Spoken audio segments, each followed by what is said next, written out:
Welcome, welcome friends. It's a delight to have you all this evening for this special book launch of Hints of Laughter, Hints of Joy. Welcome to our friends from afar that have come from Europe, that have come from India, that have come from Kailash Cluster. Welcome to our friends online.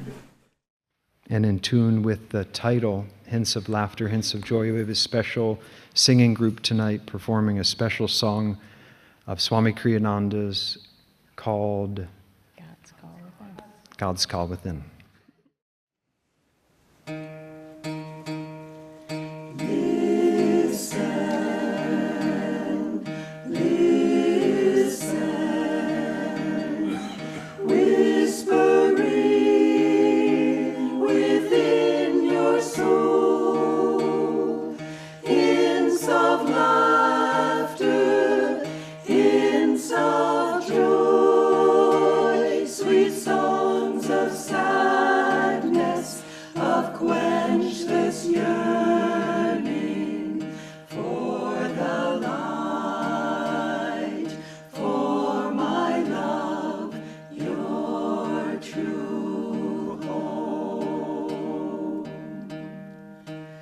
Long your heart has played the dancer, long you've toyed with mirror shadows of the treasures left behind you, deep in your soul. Long you've plumbed the dark for answers, long you've begged from beggars empty hands, gifts of life they too were seeking, gifts none could share. Friend, how long will you wander? Friend, as long as you seek your home in a land where all are strangers, love locks her door. Leave to the weak his craven life, to the cowardly his dreaming. Oh, my saint, wake up, reclaim the light, seek the truth behind all seeming. Leave to the weak his craven life, to the cowardly his dreaming. Oh, my saint, wake up, reclaim the light, seek the truth behind all seeming.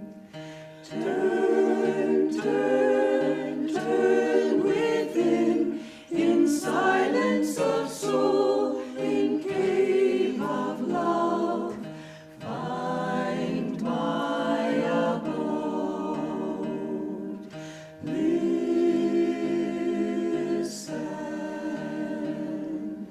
listen,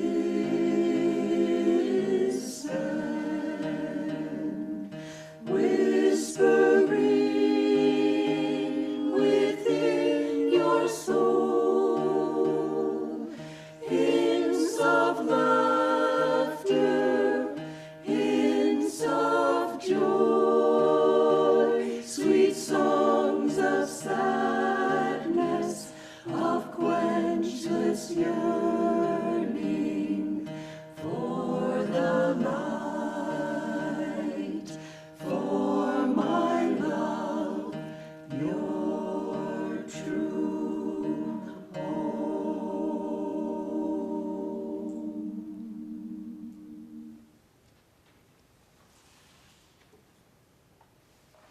To briefly introduce Nayaswami Padma, most people here, of course, know Padma, but some people online may not.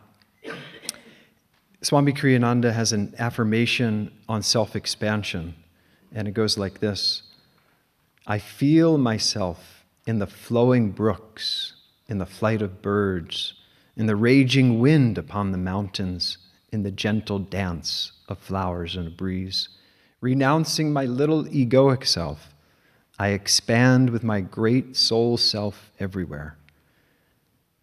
And when I was thinking about Padma, this affirmation came to mind because maybe not everyone knows, but Padma, it means the lotus, but it's the act and of the lotus in expansion. It's that part of, think of the lotus when it receives the light. We've all just shared these beautiful tulips here at the Crystal Hermitage, and they open and they receive the light. And that's what Padma's life is. That's who she is. She has received the light of her guru, Paramhansa Yogananda, through Swami Kriyananda. She's been a dedicated disciple, student, seeker, lover of God, sharer of divine truth. And she doesn't just, she's not satisfied with platitudes. She is a person that puts it into action. And this book is a beautiful example of her receiving that light, these gems of divine wisdom, and sharing them freely with us all. It's very much like Swami Kriyananda's book, The Essence of Self-Realization, where there are these little pearls of wisdom. So we're deeply grateful to Padma that she felt the inspiration, but it didn't stop there, and acted upon it to share it with us all. So if you would please warmly welcome one of our local Mothers Divines, Nayaswami Padma.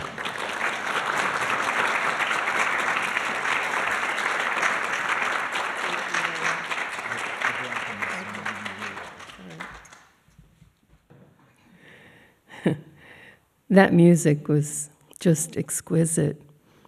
And it took me back. I didn't think of it beforehand, but it took me back to a time when I was with Swami, with a few others, at his parents' home in Atherton. And he'd first written this piece. And his mother had a grand piano. And I forget who did the piano part. It must have been Kalyani. But then Swami stood next to the grand piano in his dignified but relaxed manner. And he sang that song for the first time for us. And it was, I fell in love. I mean, it just moved every atom in my consciousness. Yeah. So I don't know how it came to me, but when I started writing, and I'll tell you about that in just a moment, when I started writing, somehow the word hints came to me. And I didn't want to expound on the hints. I just wanted to offer them the way he offered them in Essence of Self-Realization, so that everyone could intuit on their own. And once I got that word hints, then the song came to me. Hints of laughter, hints of joy, which is what our lives are, what my life has been, living with Swami Kriyananda for so many years, and living in this place that he created for all of us. And we all created together with him. And now it's worldwide, every place. All of it is hints of laughter and hints of joy, even the tests, especially the tests. So I wanted to really start by thanking a long list of people. Narayan and Dharma Devi for the amazing job they're doing running Crystal Clarity, and the kindness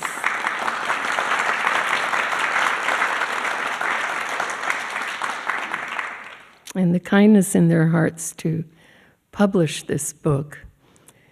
And the cover was designed by, I need a book. Can you bring me a book?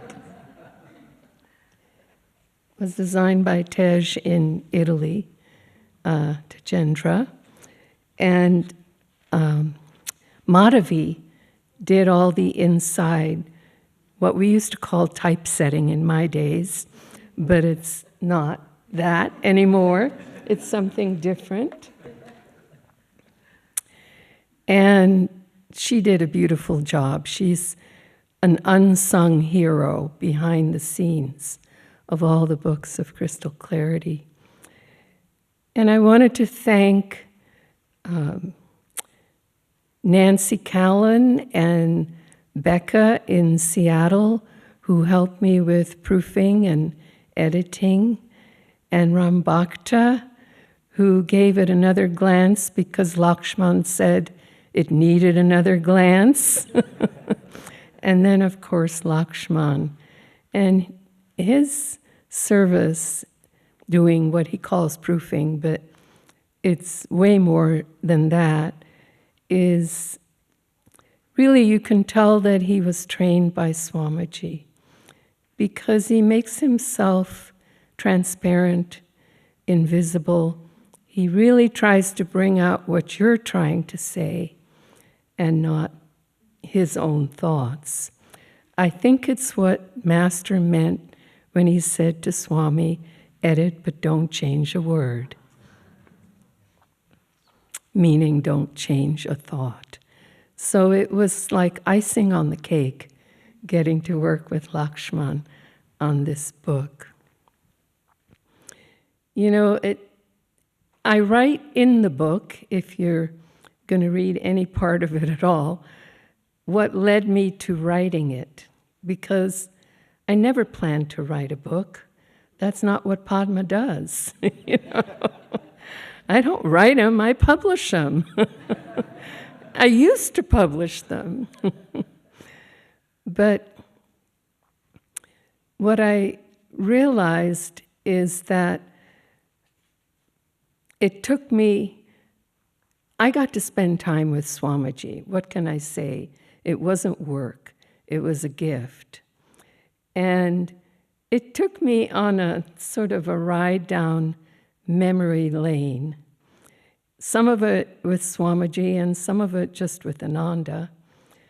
And I want to take you to a couple of vignettes. Back in at the time I came, I started coming in 1970 on retreats. I was 19 years old, and I moved here when I was 22 in 1973.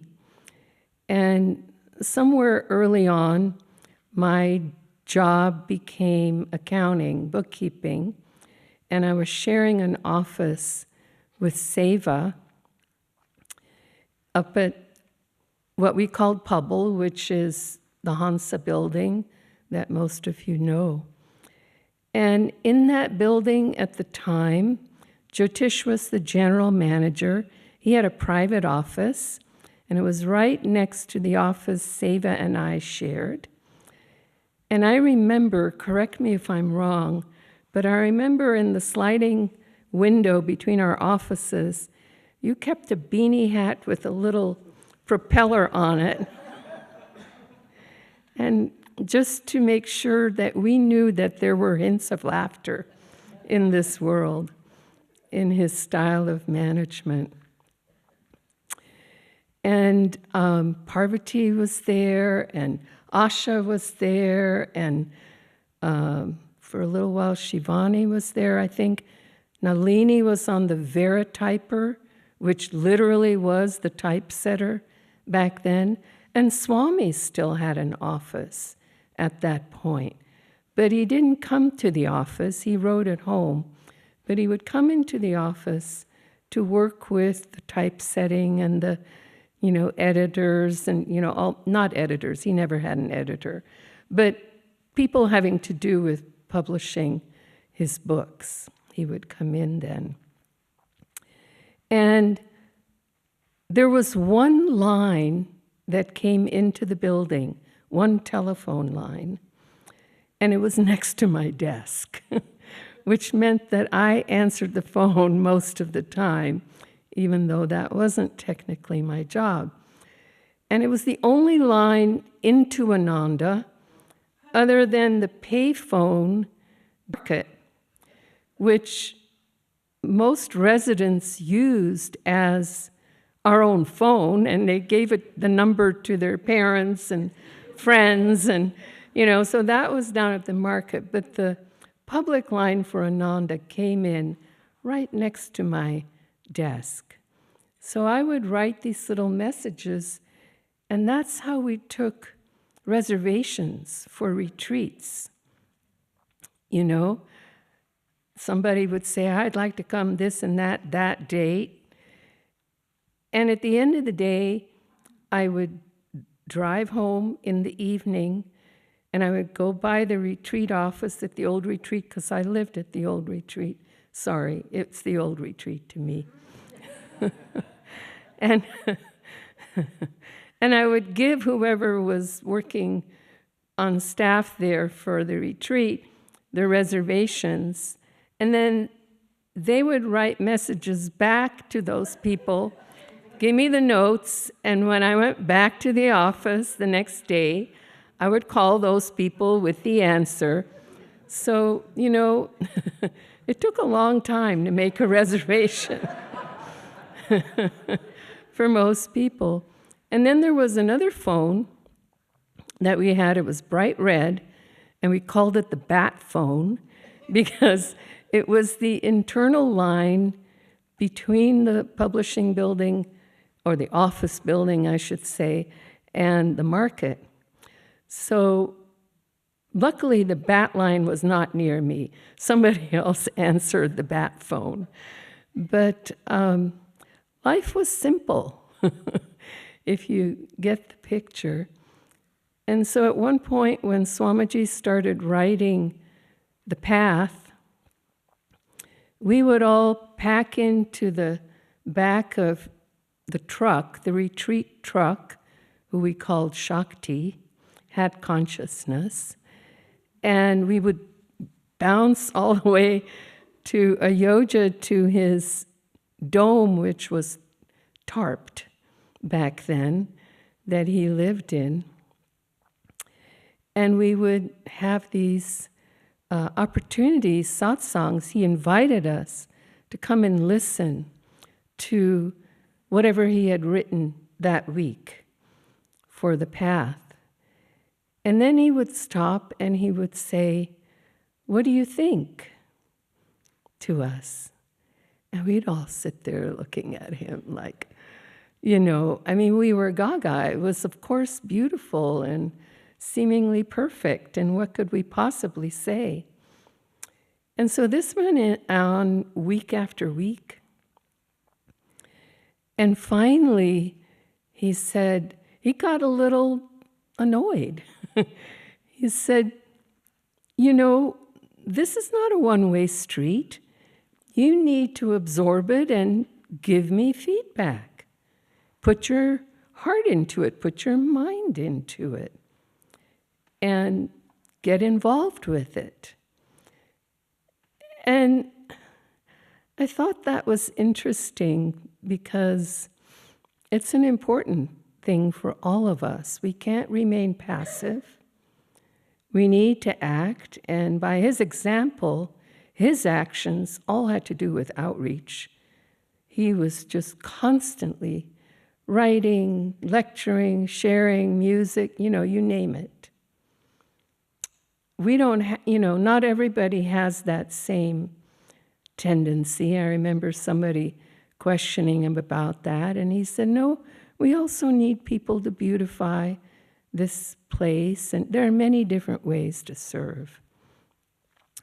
But in any case, we need to give back. And I remember when I first started working directly with him, he had just made a couple of people light bearers. And I was working with him on something, and he turned to me and he said, you know, you need to be willing to stand up and share the teachings. You know, it really took me. I mean, I didn't think of myself that way, but obviously he was breaking some pattern, some thought in my own mind that I could just be in my little thing that I know how to do. And he said, no, you need to stand up and share the teachings.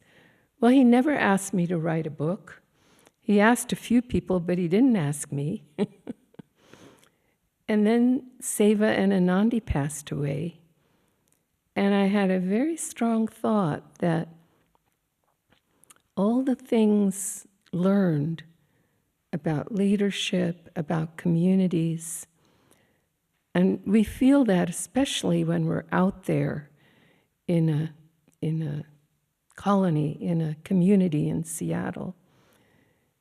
You know, it would be lost. All those things would just evaporate when we all die off or get dementia or whatever ends up happening. And so I felt a nudge, just sort of like that nudge that said, you need to be able to stand up and share the teachings. I just felt a nudge that I needed to try. So in my next seclusion, I started looking through. I didn't have those kind of notes, but I had correspondence kinds of notes.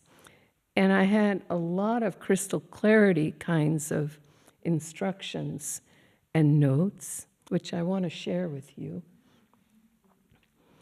But anyway, in looking through all that, some ideas started to flow. And then the following seclusion, which was a whole year later, I sat down and I tried to start writing it. And it just came pouring through. All the memories came pouring through. So they're not, you know, huge magnitude, but all together, they give you a many-faceted perspective on Swamiji and how he worked, especially how he guided us around leadership and communities, but also ego transcendence and attunement and satsang and seva and all those things. So anyway, what I thought tonight that would be nice is, go guys, I basically wrote this for the future generations, for Ananda as we evolve. So I asked younger leaders to take a snippet, and you guys come up the ramp here, and they're going to share very quickly each a snippet with you. So I'm going to share much of what she shared already from the foreword. This is from pages 9 and 10. I was 19 when I met Swami. I am now 73. I am not one of those to whom writing comes easily. I much prefer a conversation. Yet, when two close friends recently passed away, I realized that what I had gained from Swami, especially about leading communities, could be lost if I didn't write it down. What I gained from my time with Swami was precious beyond words. Every moment that I was with him was a blessing on my life. In India, I once rode with him in a taxi to the airport, where he had an early flight. It was 3 a.m. In fact, and we were quite quiet as the driver made his way through the typical chaotic Indian traffic. Suddenly, Swami asked me, "Why did you come on this drive to the airport?" I replied, "For the blessing." Every moment in his presence was a moment when I felt closer to God. Yet, although it may seem paradoxical, we were less likely to find ourselves in his presence if we viewed him personally. The more impersonally we related to him, the more he could freely enjoy our friendship together. Through the subtle guidance he offered, I learned to perceive the hints of laughter, hints of joy that permeated my life. I realized that further explanation is in order. One of my favorite songs of Swami is God's Call Within. It begins, "Listen, listen, whispering within your soul, hints of laughter, hints of joy, sweet songs of sadness, of quenchless yearning, for the light, for my love, your true home." Viewed through this lens of his song, this book will capture a fraction of these hints of laughter and joy that I experienced in my years with Swami. There are hundreds more, but included in these pages are those that I hope may be the most helpful to others. These hints are universal.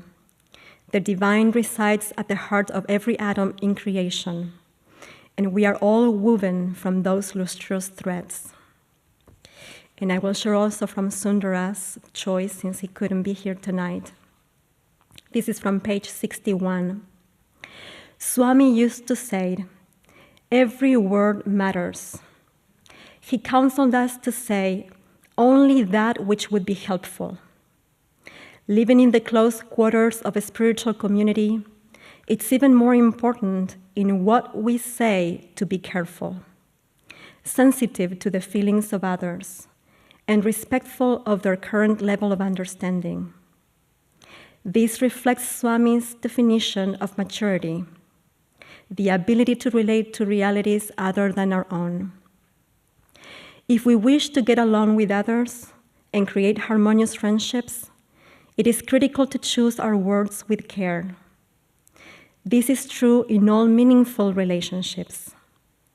People often fall into the habit of saying whatever comes to mind, but it is a sign of maturity to speak only when appropriate, and always in a way that will be helpful to whomever we're speaking to.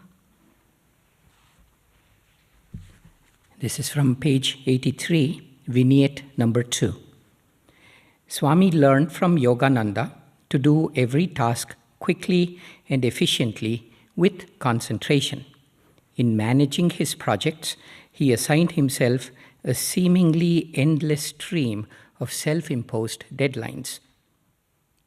By setting this example, he showed us how we, too, by focusing on our energy, could complete any task we set for ourselves. Meditation and God remembrance also required focused attention. Thus, our daily activities give us many opportunities to deepen our meditation by learning to concentrate. We learned from Swami also that concentration comes easily and naturally when our heart's feelings are engaged. It's much easier to keep our attention on what we are doing when we are enthusiastic and driven by a strong desire to accomplish the task at hand. From Chapter 2, Precepts for Spiritual Community, page 32. Countless times through the years, Swami said, "If the spirit is right, everything will turn out as it should." Sometimes we were in the middle of a severe test. Other times he might ask a person who seemed unqualified to take a position of responsibility. It was difficult to see how he could succeed at the task. And yet Swami would say, "He has good spirit. It will be fine." Outwardly, things might not have looked fine, but I came to understand that this had little to do with the underlying realities that Swami could see. Things did, in fact, turn out for the best if the spirit was right, because people grew spiritually in the process, or because kindness won the day. This is from page 69. Paramhansa Yogananda trained Swami not to allow inertia to take hold in his activities. In Swami's autobiography, The New Path, He included a note from Yogananda in which he asked, "How much have you edited? Thorough but fast editing is necessary, or nothing will be done. Time is scant." In another note he said, "Do not procrastinate or act carelessly. Hurry with discretion." Swami learned to do things immediately before inertia could interfere. Swami would often give me instructions for a project or send me a partial manuscript to read. He would then call after 30 minutes to see if I had finished it. Rascal. It was his way of teaching me not to let inertia set in and to complete my tasks immediately, to do it now. It was an admonition to which he devoted an entire book by that title. This is on page 120 from the chapter on ego transcendence. I had a dream in which my husband and I were standing with Swami as he was about to go on stage to address a large audience. He was talking with the man who would lead the audience in chanting and said, "Please remember that although you have power and magnetism, you need to let God's vibration catch up to you. Otherwise, your power will be used in the wrong way. When speaking or chanting in public, it's easy to allow the talk or music to carry us.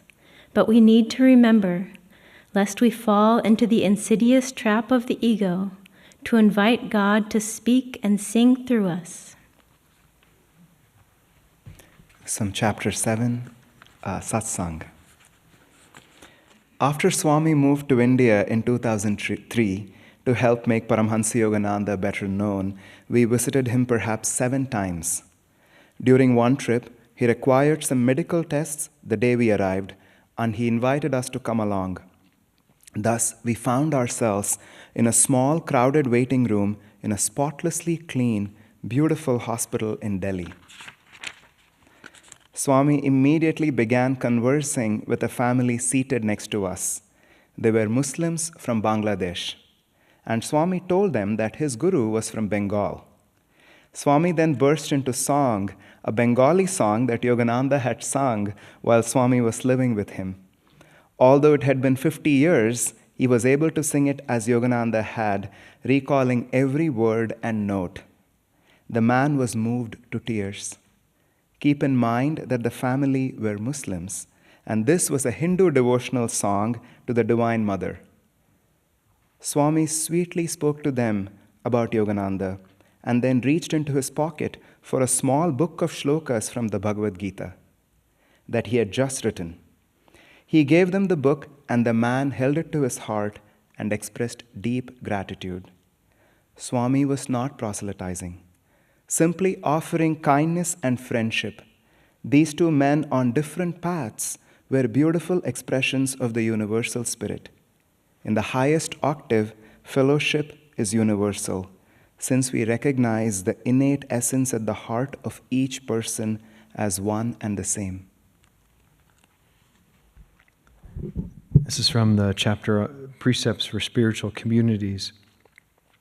Swami lived to be 86, and his days were filled with work for God, founding 8 communities, writing 150 books, composing more than 400 musical compositions, and giving thousands of lectures and talks in several languages. He told us that his accomplishments were possible because he adhered to the dictum, "Do it now." He lived in the moment. He completed a task to which he had committed himself, letting nothing stand in the way, and then he would plunge into the next. An example was his launching of new communities in India when he was 77 years old, even though his health was extremely precarious. After settling in India, he realized that television would be a wonderful way to reach millions, and so he filmed 10 episodes per day in order to make the 365 needed for the year. As I watched him record one 20-minute program after another, often all day, I was squirming in my seat, visualizing a comfortable bed, while he expounded fresh wisdom hour after hour. This is from page 22.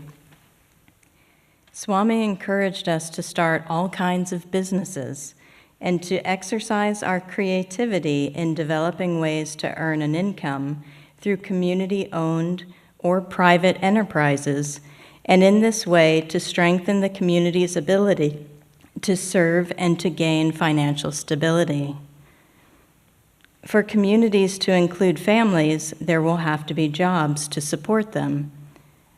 Swami often told us that he hoped we would someday have a department for each of his 150 books so that members could earn an income while serving the spiritual needs of people throughout the world. You must be practical in your idealism, Yogananda told Swami. By extension, spiritual communities require practical idealism in order to thrive. This is from page 118. I recall a time when the publishing sales reached the stars, with more than the double compared to any prior year. I was thrilled to report the news to Swami. "That is wonderful," he replied. "Let's try to double that next year." I remember the exact moment, including the spot where we were standing, and the deflation I felt as my heart sank, and I lowered my head to gaze the ground. Noticing my downcast demeanor, Swami asked, "What's wrong?" "Sir," I responded, "it seems as if it's never enough." The moment those words left my lips, I understood that until we are free in God, it really is never enough. Even when we feel we are taking giant leaps in the right direction, there's always something more to aspire to until we are able to merge forever in the bliss of God. When someone asked Yogananda, "Does spiritual progress have an end?" he replied, "No end. You go on until you achieve endlessness." Of course, we aren't reaching outside ourselves. Transcending the ego is more like peeling away the layers of an onion until we reach the transparent center. This is from page 146. I once asked Swami for his thoughts on the test that a certain person was undergoing. He offered some ideas that he felt would help the individual involved. Then I asked him how I could best convey those ideas. Instead of counseling, he suggested weave a pertinent point for him into a class or a talk at Sunday service so that he can use his intuition to hear it. The universe can speak to us in this way through many voices. The wise person remains open and learns via intuitive understanding, not simply through words. This is from chapter 3, Community Lessons Learned, page 44. My husband and I learned an important lesson early on. It was soon after the fire of 1976. To help fund our efforts to rebuild and to generate income for residents who had lost their homes, we explored the possibility of opening businesses in nearby Nevada City, California. Swami marched up and down the few streets of the charming town, looking at health food stores, ice cream parlors, cafes, clothing stores, etc. We decided that we would open a combination health food store and a restaurant. We located 3 storefront spaces next to a successful supermarket. We had planned to lease at most 1 or 2 spaces. But when Swami saw them, he suggested we lease all 3. It was a big leap, though, and we ended up starting with just 2. From the day the store opened its doors, it struggled. This impasse continued for several years under various managers, and then the 3rd space again became available. We were losing money, but remembering Swami's initial suggestion, we took the plunge and leased it. From that day onward, the store became profitable. I believe the lesson that Swamiji wanted us to learn was that a project needs a certain critical mass to generate enough magnetism and momentum to make an impact. Still, he had the courage and the endless patience to let us learn from our mistakes. So this is page 65, Attitudes for Living in Community. And it's something that I think anyone who holds practical responsibility can relate to. A man who worked in a department I managed had been with us for no more than a few months when he was laid up with severe back pain. The department ran on a tight budget, but Swami urged me to keep paying him. Each month, I would check with Swami, and each time he would say the same thing, even though I had to hire another person to fulfill the man's tasks. This went on for more than 6 months. Finally, the situation was resolved when the man moved away to live with his family. I realized that Swami was teaching me an important lesson: to look beyond the practical toward compassion, to live, in other words, by our ideals. These are the last 2 stories of the book. Swami sent me thousands of emails, faxes, and notes. Among them, I found the following email, which makes a poignant ending for this book. Swami would repeat to me over and over that I should train others so that I could move on to my next assignment. Most people cling to the known, but he encouraged me and others to reach for the unknown. In his note, it is apparent that he himself lived this truth unreservedly, ever ready to move forward without attachment. Swami wrote it to me and a few friends in the last few weeks of his life. These are Swamiji's words. Dear ones, next month I will turn 87. I feel a need to disinvolve myself from many community decisions. It isn't that my mental clarity is diminishing. It's rather a growing feeling that I must redirect my activities. I just can't keep up with things enough to make responsible decisions anymore. Too many details to be aware of. I just don't care to remain that involved. Do you understand? What is involving me now is the movies I feel I must do.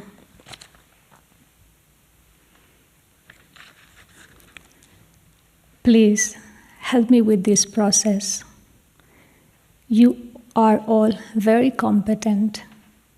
I have built this work consciously with the thought of gradually passing the management of it to others. A study was made years ago of organizations after the death of their founders. In nearly every case, the organizations failed. In the few that continued to exist, drastic changes occurred. One example comes to mind: Walt Disney. I have always tried to develop things in such a way that they will continue to thrive in the same spirit once I was off the scene. Please, think now about the future. 87 may not indicate the end of my life, but surely it presages the approaching end. And I have to add that I have never done anything with the thought that it belonged to me. It isn't yours either. It belongs to Master and God. With love, your brother, Nayaswami Kriyananda.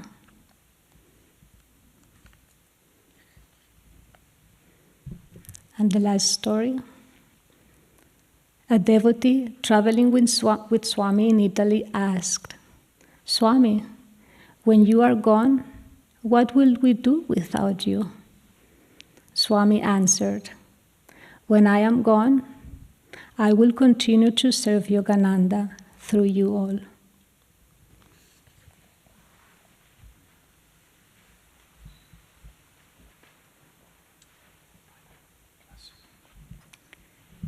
So now we just want to take a moment to offer our love and gratitude to Padma for this beautiful book, for this blessing, for all the world, really. And we'd like to present her with a copy of the book and some flowers, and then we'd ask you all to send blessings with us, that this book go out to many, many souls and touch their lives as it has ours.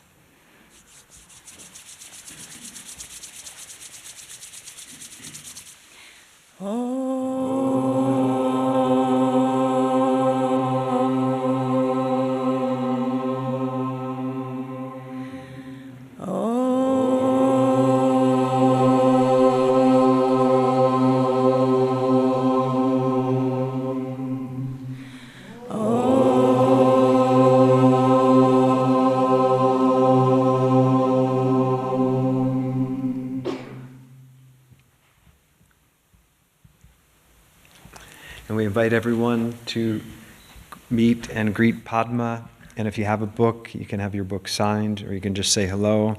And if you're online and you'd like one signed, just reach out to us and we will help you with that. Thank you, Padma. Thank you.